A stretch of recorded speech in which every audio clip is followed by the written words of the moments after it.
मैं हेमलता शर्मा अनमोल निधि पर आपका स्वागत करती हूँ। अनमोल निधि यानी ऐसा कोश जिसका कोई मोल नहीं। आज मैं आपको बुधवार व्रत कथा के बारे में बताऊंगी। बुध ग्रह की शांति एवं सर्व सुखों की इच्छा रखने वाले स्त्री पुरुष को बुधवार व्रत कथा अवश्य सुननी चाहिए और बुधवार के व्रत भी अवश्य करने चाहिए।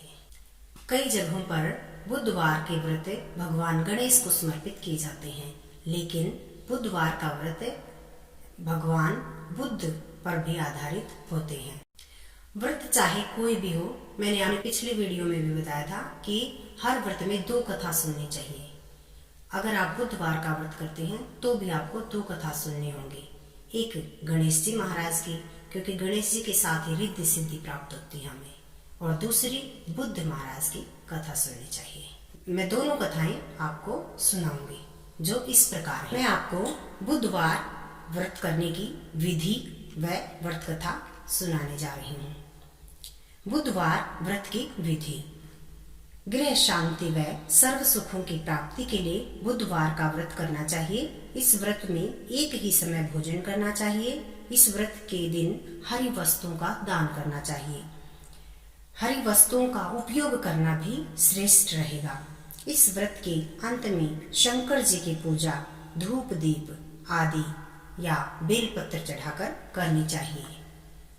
साथ ही बुधवार की कथा सुनकर आरती के बाद प्रसाद लेकर जाना चाहिए। इस व्रत का आरंभ आप शुक्ल पक्ष के प्रथम बुधवार को करें और 21 बुधवार व्रत करें।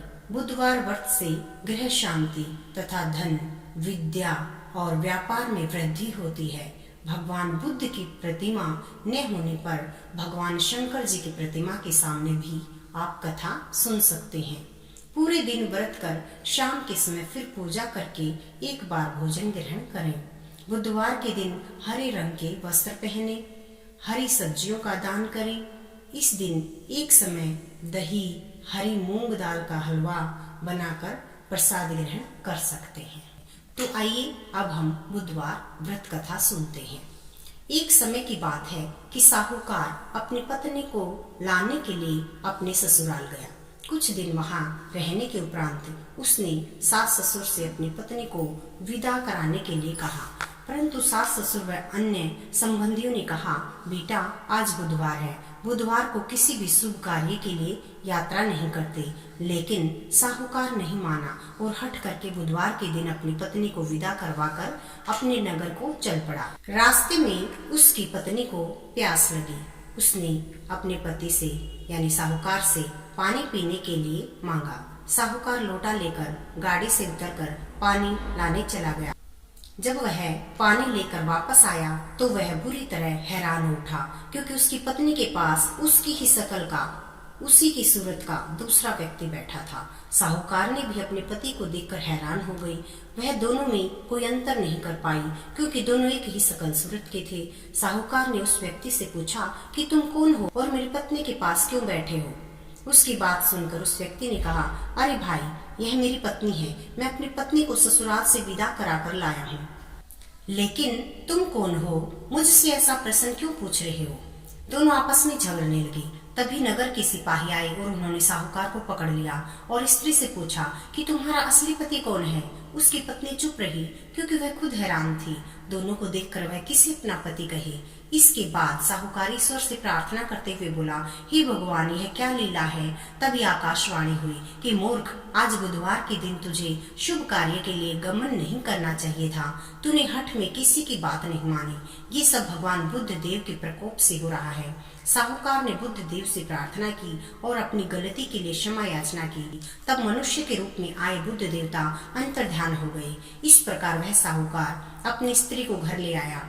इसके पश्चात पति पत्नी नियम पूर्वक बुधवार व्रत करने लगे। जो व्यक्ति इस कथा को कहता है या सुनता है, उसे बुधवार के दिन यात्रा करने का कोई दोष नहीं लगता और उसे सभी प्रकार के सुखों की प्राप्ति होती है। बुधवार को व्रत करने से बुध ग्रह शांत हो जाता है और विशेष फलदायी भी होता है। ज्ञान, कार्य, बुद्धि, व्यापार आदि में प्रगति के लिए बुधवार व्रत करना बड़ा ही फलदायी होता है। अब मैं आपको गणेश जी की कहानी सुनाऊंगी। एक गांव में सेठ सेठानी रहते थे। वो बड़ी ही धार्मिक प्रवृत्ति के थे और गणेश जी के अनन्य भक्त थे। जरूरतमंदों की सहायता के लिए हमेशा तत्पर रहते थे। वे हर बुधवार को व्रत करते और कहानी सुनाते थे। उनका बहुत बड़ा परिवार था। सेठ सेठानी के कोई संतान नहीं थी। परिवारजन कानाफूसी करते कि सेठ सेठानी के घर कोई औलाद नहीं है, वे तो बांझ हैं। वे दोनों चुप रहते। एक समय की बात है कि सेठ सेठानी गणेश जी के मंदिर में पूजा कर रहे थे। पूजा करने के बाद जब वे दोनों बाहर आए तो उन्होंने देखा कि मंदिर की सीढ़ियों पर 4-5 साल का बच्चा बैठा है और रो रहा है। सेठ जी ने चारों तरफ देखा कि बच्चे के माता पिता कहीं आसपास होंगे, लेकिन वहाँ कोई नहीं था। वो उस बच्चे को पुजारी जी के पास ले और बोले, पुजारी जी, ये बच्चा अकेला है, इसके माँ बाप कहीं नहीं है। शाम हुई तो पुजारी जी बोले, सेठ जी, आप इस बच्चे को अपने घर ले जाएं। यदि कोई इस बच्चे के बारे में पूछने आएगा तो हम उसे आपके घर भेज देंगे। सेठ सेठानी खुशी खुशी उस बच्चे को अपने घर ले आए। जब कई दिनों कोई उस बच्चे को लेने नहीं आया तो सेठ सेठानी ने गांव के सरपंच की सलाह पर उस बच्चे को गोद ले लिया। सेठानी जी ने उस बच्चे का नाम गणेश रखा। ऐसे ही कई वर्ष बीत गए। एक दिन ऐसे ही कोई ढोंगी पति पत्नी गांव में आए और गणेश जी के मंदिर की सीढ़ियों पर बैठ गए। गांव के सबसे अमीर आदमी को ठगने की योजना बनाने लगे। तभी पुजारी जी वहां आ गए और उन अनजान पति पत्नी को बैठा देखकर पूछने लगे, क्यों भाई, क्या बात है, यहाँ कैसे बैठे हो? उन्होंने कोई जवाब न दिया। पुजारी जी ने फिर कहा, क्या तुम्हारा कोई बच्चा खो गया है? तभी ठग पति पत्नी ने कहा, हाँ, हमारा बच्चा खो गया है। पुजारी जी ने पूछा कि कितने समय पहले की बात है? उन दोनों ने यूं ही कह दिया कि कुछ 4-5 साल पहले की बात है। पुजारी जी बोले, उदास मत हो, आपका बच्चा यही है, इसी गांव में है और एक सेठ सेठानी के घर पल रहा है। पुजारी जी उन दोनों को सेठ सेठानी के यहाँ ले आए। जब सेठ जी को पता चला कि गणेश के असली माता पिता आ गए हैं तो वो बहुत दुखी हुई। सेठानी भी बहुत रोई। सेठ जी बोले, आज बहुत रात हो गई है, आप यहीं विश्राम कीजिए। सेठ जी बोले, और कल सुबह आप गणेश जी को ले जाना। पति पत्नी तो यही चाहते थे कि वो यहाँ रुके और सेठ को ठग सकें। वो बच्चा लेने नहीं बल्कि सेठ को ठगने ही आए थे। सेठ जी ने उन्हें अतिथि गृह में ठहरा दिया। वो दोनों चोरी की योजना बनाने लगे। उधर सेठ सेठानी को नींद नहीं आ रही थी। वो दोनों बहुत दुखी थे। आधी रात के बाद ठग पति पत्नी हर कमरे की तलाशी लेने लगे। तलाशी लेते लेते तिजोरी वाले कक्ष में पहुंच गए। आवाज सुनकर घर के नौकर की नींद खुली तो उसने कमरे में उन दोनों को देखा तो उसने कमरे को बाहर से बंद कर दिया और जोर जोर से चिल्लाने लगा कि चोर चोर चोर चोर, घर में चोर घुसे हैं। सभी लोग वहां इकट्ठा हो गए और सेठ जी ने कमरा खोला तो ठग पति पत्नी को चोरी करते हुए पकड़ लिया। तब वो बोले, ये दोनों तो चोर हैं, हम इन्हें गणेशा नहीं देंगे। उधर योजना विफल होती दिखी तो वे अड़ गए, बच्चा हमारा है और हम इसे लेकर ही जाएंगे। तब गांव के पंचों ने फैसला किया, सूर्य देव के सामने सेठानी को और इस औरत को खड़ा कर देते हैं और दोनों के सामने गणेशा को खड़ा कर देते हैं। जिसके भी आंचल से दूध की धार गणेशा के मुंह में जाएगी, बच्चा उसी का माना जाएगा।